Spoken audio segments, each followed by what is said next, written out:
panguot paglubot. Hulo. Simba, di kay manguot og lubot.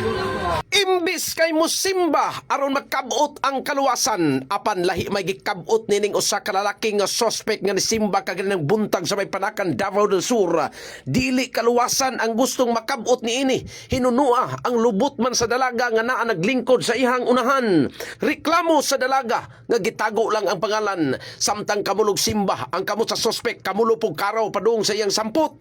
Sa sinugdanan kaingon niya wa lang tuyua, apan mura na magnay puwersa nga ni aksyon na magkurambot nga daw duna matud pay alimango nga gikuot mo hinungdan nga nikalampag na ang mga biktima rason nga bisag wala panahuman ang misa, gidampot na pagawas ang suspect nga wa pa usab maila sa kapulisan o sa mga lumilihok sa simbahan aron kini maimbestigahan.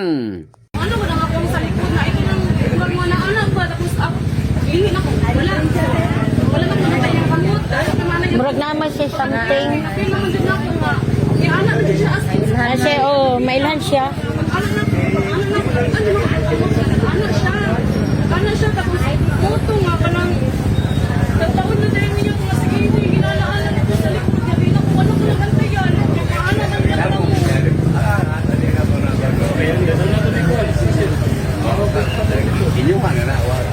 Hindi baut po itong balibo ani niya, eh. samtang wala pa nga mo nang siguro Ayun na ba tira? nakabantay na mo Uli mo ba ito? nagkaanak-anak yung mga kamot Ano ninyo sa siya lang? kasi yung kamot dito sa ilalo ano nila tayo na naman yung kamot pinikuha sa ilalo Atol sa pagkumpronta sa biktima ngadto sa suspect, mura magwalay na hitabo nga daw wala kini sa iyang kaugalingon kay galiraw-liraw ra ang iyang mga mata sa suspect. Sa karon, gipahukom pa sa kapulisan ang biktima kung porsigido ba kining mopasakag kaso kay sa ilang tan-aw usab sa suspect, mura magnay something ang iyang hunahuna niini.